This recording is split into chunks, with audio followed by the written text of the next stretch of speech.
ایک صحابی تھا حضور کا، اس کا ظاہر نام تھا، وہ دیہات کی ترکاریاں لاتا اور مدینے میں بیچتا، اور حضور علیہ الصلوۃ والسلام شہر کی چیزیں اسے تحفے میں دیتے۔ ایک دن وہ کوئی چیز بیچ رہا تھا، حضور پیچھے سے گئے، چپکے سے جا کے اس کی آنکھوں پہ ہاتھ رکھ لیا۔ یہ کبھی آپ نے بھی کیا ہوگا، اس کو کہتے ہیں کولی بھرنا۔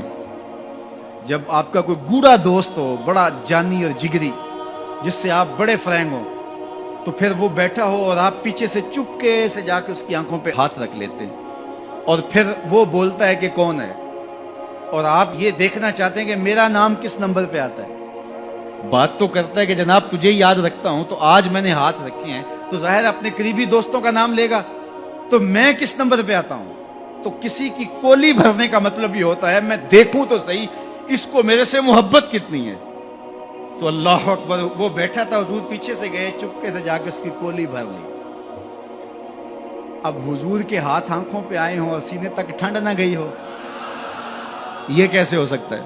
اس کو نہ پتا چلا ہو کہ حضور ہے۔ بلکہ حدیث میں آتا ہے کہ وہ بولتا نہیں، حضور آنکھیں دبا رہے ہیں اور وہ بولتا نہیں، بلکہ جب اس کو یقین ہو گیا کہ حضور ہی ہیں، تو اس نے اپنی کمر کو پیچھے حضور کے سینے سے جوڑ کے رگڑنا شروع کر دیا، اور حضور دبا رہے ہیں کہ یعنی وہ بتائے کہ میں کون ہوں، لیکن وہ بولتا ہی نہیں ہے۔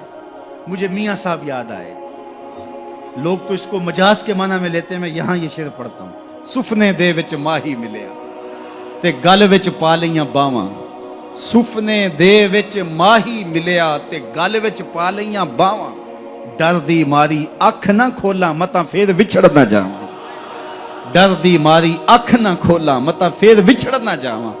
تو حضور آنکھیں دبا رہے ہیں اور وہ نہیں بولتا۔ حضور خود ارشاد فرمایا، اس غلام کو کون خریدے گا؟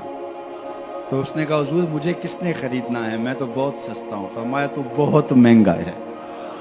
اللہ اکبر، تو اللہ کے ہاں بہت مہنگا ہے۔ تو حضور یوں بھی پیار کیا کرتے۔ تو نام کوئی اور تھا، حضور نے لاٹ سے کہا ذوالیدین، وہ دو ہاتھوں والے، نام ہی دو ہاتھوں والا پڑ گیا۔ ایک دن کسی نے حضرت ذوالیدین سے پوچھا کہ یہ تو حضور نے لاٹ سے کہا ذوالیدین، لوگوں نے بھی کہنا شروع کر دیا، نام تو تمہارا کوئی اور ہوگا، بتاؤ تمہارا اصل نام کیا تھا؟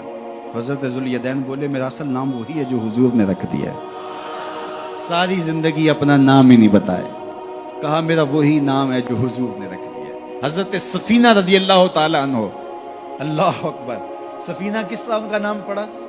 نام اس طرح پڑا کہ جب قافلہ چلتا تھا تو حضرت سفینہ جو ہے وہ پیچھے رہتے، حضور نے کہا کہ تم ذرا پیچھے رہو، قافلے میں سے کسی شخص کی کوئی چیز گری پڑی ہو تو وہ اٹھا لیا کرو۔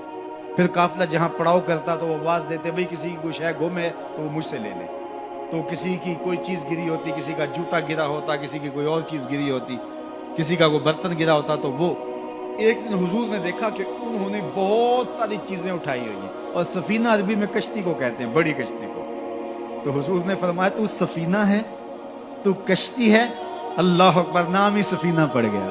ایک قافلے میں بچھڑ گئے، پیچھے رہتے تھے، بچھڑ گئے، قافلہ نکل گیا، اب جنگل ہے اور کوئی رستہ سجھائی نہیں دے رہا۔ خیر کیا دیکھا کہ ایک شیر ہے، انسانی بو سونگ کے حملہ آور ہونے کے لیے آگے بڑھا۔ تو شیر جب قریب آیا نا اور حملہ کرنے لگا، تو حضرت سفینہ نے شیر کو کیا کہا، سن لو ذرا۔ شیر کو مخاطب ہو کے اس کی آنکھوں میں آنکھیں ڈال کے کہا، یا ابل حارث انا مولا رسول اللہ صلی اللہ علیہ وسلم، اے جنگل کے بادشاہ سن، میں رسول اللہ کا غلام ہوں۔ بس آپ کے کہنے کی دیر تھی، اس نے دم ہلانا شروع کر دیا، اور وہ آگے آگے چلتا تھا۔ راوی لکھتا ہے کہ وہ آگے آگے دوڑتا تھا اور آوازیں نکالتا تھا، اور اگر اور کوئی جانور ہوتا تو اس کو بھی کہتا پیچھے ہٹو۔ وہ پروٹوکول گاڑی نہیں ہوتی، وہ پروٹوکول کے طور پہ آگے آگے چل رہا تھا، یہاں تک کہ قافلے تک پہنچا کے پھر واپس آتا ہے۔ جو خدا اور رسول کا ہو جاتا ہے، زمانہ اس کا ہو جاتا ہے۔ تو کہا کہ تم کس کی تلاش میں لگے ہو، آؤ ذرا ان کے ہو کے تو